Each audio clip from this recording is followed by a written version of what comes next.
Section 6 of The Path to Prosperity by James Allen. Section 6. The Secret of Abounding Happiness. Great is the thirst for happiness, and equally great is the lack of happiness. The majority of the poor long for riches, believing that their possession would bring them supreme and lasting happiness. Many who are rich, having gratified every desire and whim, suffer from ennui and repletion, and are farther from the possession of happiness even than the very poor. If we reflect upon this state of things, it will ultimately lead us to a knowledge of the all-important truth that happiness is not derived from mere outward possessions, nor misery from the lack of them. For if this were so, we should find the poor always miserable, and the rich always happy, whereas the reverse is frequently the case. Some of the most wretched people whom I have known were those who were surrounded with riches and luxury, whilst some of the brightest and happiest people I have met were possessed of only the barest necessities of life. Many men who have accumulated riches have confessed that the selfish gratification which followed the acquisition of riches has robbed life of its sweetness, and that they were never so happy as when they were poor.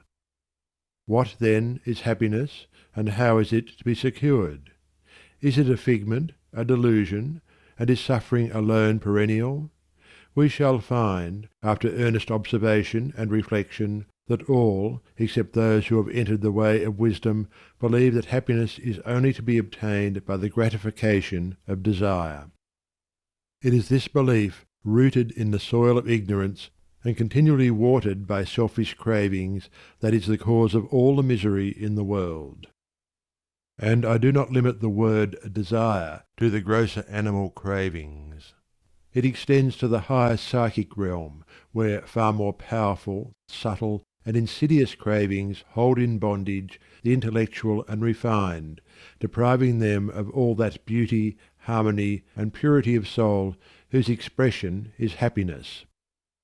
Most people will admit that selfishness is the cause of all the unhappiness in the world, but they fall under the soul-destroying delusion that it is someone else's selfishness, and not their own. When you are willing to admit that all your unhappiness is the result of your own selfishness, you will not be far from the gates of paradise. But so long as you are convinced that it is the selfishness of others that is robbing you of joy, so long will you remain a prisoner in your self-created purgatory. Happiness is that inward state of perfect satisfaction which is joy and peace, and from which all desire is eliminated.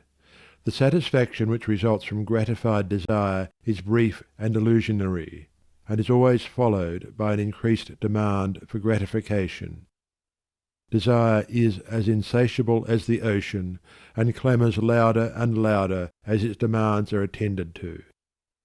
It claims ever-increasing service from its deluded devotees, until at last they are struck down with physical or mental anguish, and are hurled into the purifying fires of suffering.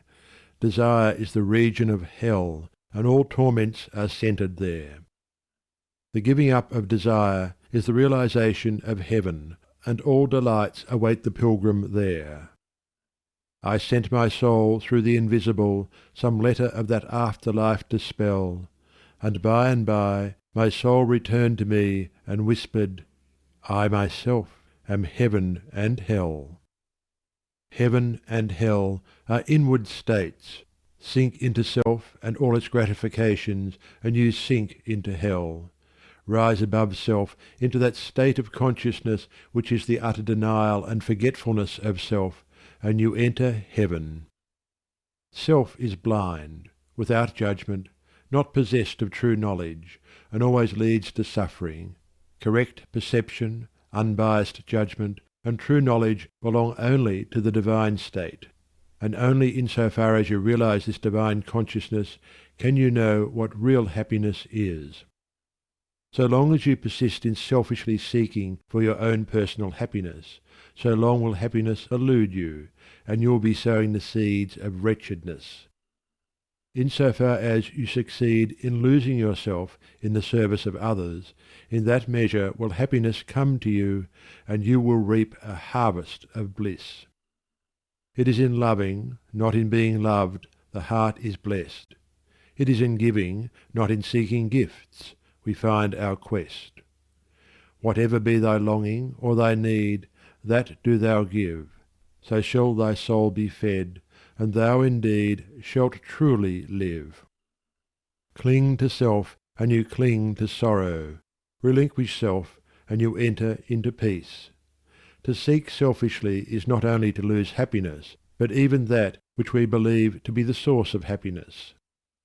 See how the glutton is continually looking about for a new delicacy wherewith to stimulate his deadened appetite, and how, bloated, burdened, and diseased, scarcely any food at last is eaten with pleasure. Whereas he who has mastered his appetite, and not only does not seek, but never thinks of gustatory pleasure, finds delight in the most frugal meal. The angel form of happiness, which men, looking through the eyes of self, imagine they see in gratified desire, when clasped is always found to be the skeleton of misery. Truly, he that seeketh his life shall lose it, and he that loseth his life shall find it. Abiding happiness will come to you when, ceasing to selfishly cling, you are willing to give up. When you are willing to lose, unreservedly, that impermanent thing which is so dear to you, and which whether you cling to it or not will one day be snatched from you, then you will find that that which seemed to you like a painful loss turns out to be a supreme gain. To give up in order to gain, than this there is no greater delusion, nor no more prolific source of misery. But to be willing to yield up and to suffer loss, this is indeed the way of life. How is it possible to find real happiness by centering ourselves in those things which, by their very nature, must pass away? Abiding and real happiness can only be found by centering ourselves in that which is permanent. Rise, therefore, above the clinging to and the craving for impermanent things, and you will then enter into a consciousness of the eternal, and as, rising above self, and by growing more and more into the spirit of purity, self-sacrifice and universal love, you become centered in that consciousness, you will realize that happiness which has no reaction and which can never be taken from you. The heart that has reached utter self-forgetfulness in its love for others has not only become possessed of the highest happiness, but has entered into immortality, for it has realized the divine. Look back upon your life, and you will find that the moments of supremest happiness were those in which you uttered some word or performed some act of compassion or self-denying love. Spiritually, happiness and harmony are synonymous. Harmony is one phase of the great law whose spiritual expression is love. All selfishness is discord, and to be selfish is to be out of harmony with the divine order.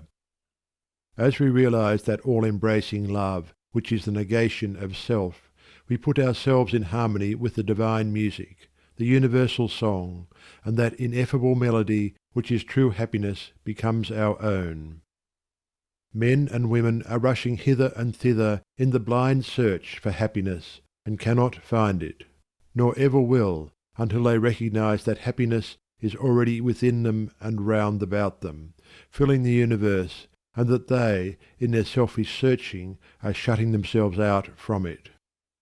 I followed happiness to make her mine, past towering oak and swinging ivy vine. She fled, I chased, o'er slanting hill and dale, o'er fields and meadows in the purpling vale, pursuing rapidly o'er dashing stream. I scaled the dizzy cliffs where eagles scream. I traversed swiftly every land and sea, but always happiness eluded me. Exhausted, fainting, I pursued no more, but sank to rest upon a barren shore. One came and asked for food, and one for alms. I placed the bread and gold in bony palms. One came for sympathy, and one for rest. I shared with every needy one my best. When, lo, sweet happiness with form divine stood by me, whispering softly, I am thine. These beautiful words of Burleigh's express the secret of all abounding happiness. Sacrifice the personal and transient, and you rise at once into the impersonal and permanent. Give up that narrow, cramped self that seeks to render all things subservient to its own petty interests, and you will enter into the company of the angels, into the very heart and essence of universal love. Forget yourself entirely in the sorrows of others and in ministering to others, and divine happiness will emancipate you from all sorrow and suffering. Taking the first step with a good thought, the second with a good word, and the third with a good deed, I entered paradise. And you also may enter into paradise by pursuing the same course. It is not beyond, it is here. It is realized only by the unselfish. It is known in its fullness only to the pure in heart. If you have not realized this unbounded happiness, you may begin to actualize it by ever holding before you the lofty ideal of unselfish love and aspiring towards it. Aspiration or prayer is desire turned upward. It is the soul turning toward its divine source, where alone permanent satisfaction can be found. By aspiration, the destructive forces of desire are transmuted into divine and all-preserving energy. To aspire is to make an effort to shake off the trammels of desire. It is the prodigal made wise by loneliness and suffering, returning to his father's mansion. As you rise above the sordid self, as you break, one after another, the chains that bind you, will you realize the joy of giving, as distinguished from the misery of grasping, giving of your substance, giving of your intellect, giving of the love and light that is growing within you. You will then understand that it is indeed more blessed to give than to receive. But the giving must be of the heart, without any taint of self, without desire for reward. The gift of pure love is always attended with bliss. If, after you have given, you are wounded because you are not thanked or flattered, or your name put in the paper, know then that your gift was prompted by vanity and not by love, and that you were giving merely in order to get, were not really giving, but grasping. Lose yourself in the welfare of others. Forget yourself in all that you do. This is the secret of abounding happiness. Ever be on the watch to guard against selfishness, and learn faithfully the divine lessons of inward sacrifice. So shall you climb the highest heights of happiness, and shall remain in the never-clouded sunshine of universal joy, clothed in the shining garment of immortality. Are you searching for the happiness that does not fade away? Are you looking for the joy that lives and leaves no grievous day? Are you panting for the water brooks of love and life and peace? Then let all dark desires depart and selfish seeking cease. Are you lingering in the paths of pain, grief-haunted, stricken sore? Are you wandering in the ways that wound your weary feet the more? Are you sighing for the resting place, where tears and sorrows cease? Then sacrifice your selfish heart, and find the heart of peace. End of section 6.